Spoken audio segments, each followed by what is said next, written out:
വിവിധ ആവശ്യങ്ങൾ ഉന്നയിച്ച പ്രശാന്ത് ചീഫ് സെക്രട്ടറിയുടെ ഹിയറിംഗിൽ പറഞ്ഞ കാര്യങ്ങൾ ഫേസ്ബുക്ക് കുറിപ്പിട്ട് പ്രശാന്ത് തടഞ്ഞുവെച്ച സ്ഥാനക്കയറ്റം ഉടൻ നൽകണം, ജയതിലകനും ഗോപാലകൃഷ്ണനും എതിരെ കേസെടുക്കണം, ആവശ്യങ്ങൾ അംഗീകരിക്കാതെ തൻ്റെ സസ്പെൻഷൻ പിൻവലിക്കേണ്ടെന്നും കുറിപ്പിൽ പ്രശാന്ത് പറയുന്നു. വിവരങ്ങളുമായി തിരുവനന്തപുരത്ത് നിന്ന് പ്രശാന്ത് ശങ്കരമംഗലത്ത് ചേരുന്നുണ്ട്. പ്രശാന്ത്, ചീഫ് സെക്രട്ടറിയുടെ ഹിയറിംഗിൽ പറഞ്ഞ കാര്യങ്ങൾ ഇപ്പോൾ ഫേസ്ബുക്ക് കുറിപ്പിലൂടെ പുറത്ത് പറഞ്ഞിരിക്കുകയാണ് പ്രശാന്ത്. ഒപ്പം തന്നെ തടഞ്ഞുവെച്ച സ്ഥാനക്കയറ്റം ഉടൻ നൽകണമെന്നും ജയതിലകനും ഗോപാലകൃഷ്ണനും എതിരെ കേസെടുക്കണമെന്നും ആവശ്യങ്ങളുണ്ട്. മറ്റെന്തൊക്കെ കാര്യങ്ങളാണ് പ്രശാന്ത് ഇപ്പോൾ ഫേസ്ബുക്ക് പോസ്റ്റിലൂടെ പറഞ്ഞിട്ടുള്ളത്? നിഖിൽ, കഴിഞ്ഞ ദിവസം പ്രശാന്ത് ചീഫ് സെക്രട്ടറിയുടെ ഹിയറിംഗിൽ പങ്കെടുത്തിരുന്നു.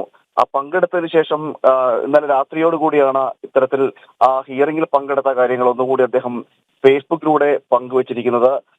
അതിലാണ് ഇത്തരം കാര്യങ്ങളെല്ലാം പറഞ്ഞത്. അതിന് മുമ്പ് മാധ്യമങ്ങളോട് സംസാരിക്കുകയും ചെയ്തിരുന്നു. അതിന് പിന്നാലെയാണ് ഇത്തരത്തിലൊരു പോസ്റ്റും കൂടി ജയതിലകന്റെ ഭാഗത്ത് വന്നിരിക്കുന്നത്. അതിനകത്ത് എടുത്തു പറയേണ്ടത് ഇത്തരത്തിൽ സാമൂഹ്യ മാധ്യമങ്ങളിൽ ഇത്തരം പോസ്റ്റുകൾ ഇട്ടതാണ് അദ്ദേഹത്തിനെതിരെ ഒരു അച്ചടക്ക നടപടി എടുക്കുന്ന സാഹചര്യത്തിലേക്കെല്ലാം എത്തിയത്.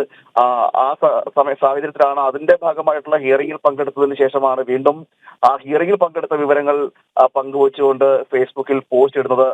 ചീഫ് സെക്രട്ടറിയുടെ ഹിയറിംഗിൽ പങ്കെടുത്തതിന് ശേഷമാണ് ഇത്തരം നടപടികൾ എന്നതാണ് ശ്രദ്ധേയമായിട്ടുള്ളത്. തടഞ്ഞുവെച്ച തന്റെ സ്ഥാനക്കയറ്റം, അതായത് ഈ ഒരു കാലയളവിൽ തടഞ്ഞു വെച്ചിരിക്കുന്ന സ്ഥാനക്കയറ്റം അത് നൽകണം. അതോടൊപ്പം തന്നെ അഡീഷണൽ ചീഫ് സെക്രട്ടറി ആയിരിക്കുന്ന ജയതിലകനും ഗോപാലകൃഷ്ണനും IAS-നുമെതിരെ കേസെടുക്കണം എന്നടക്കമുള്ള ആവശ്യങ്ങൾ അദ്ദേഹം ഉന്നയിക്കുന്നുണ്ട്.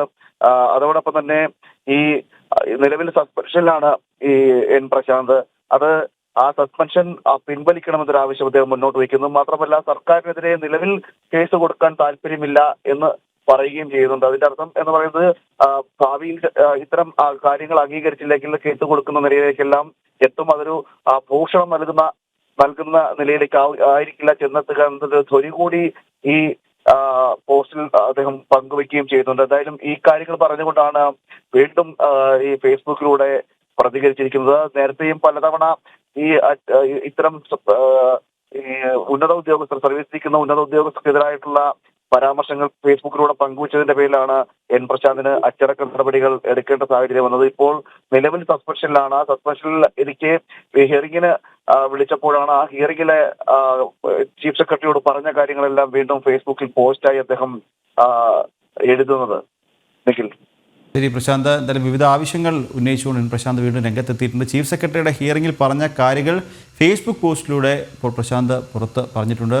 ഒപ്പം തടഞ്ഞുവെച്ച സ്ഥാനക്കയറ്റം ഉടൻ നൽകണം, ജയതിലകനും ഗോപാലകൃഷ്ണനും എതിരെ കേസെടുക്കണം തുടങ്ങിയ ആവശ്യങ്ങളും പ്രശാന്ത് ഉന്നയിച്ചിട്ടുണ്ട്. ഒപ്പം തന്നെ തൻ്റെ ആവശ്യങ്ങൾ അംഗീകരിക്കാതെ സസ്പെൻഷൻ പിൻവലിക്കേണ്ട എന്നും കുറിപ്പിൽ പറയുന്നുണ്ട്. വിവരങ്ങൾ നൽകുകയായിരുന്നു തിരുവനന്തപുരത്തു നിന്നും പ്രശാന്ത് ശങ്കരമംഗലത്ത്.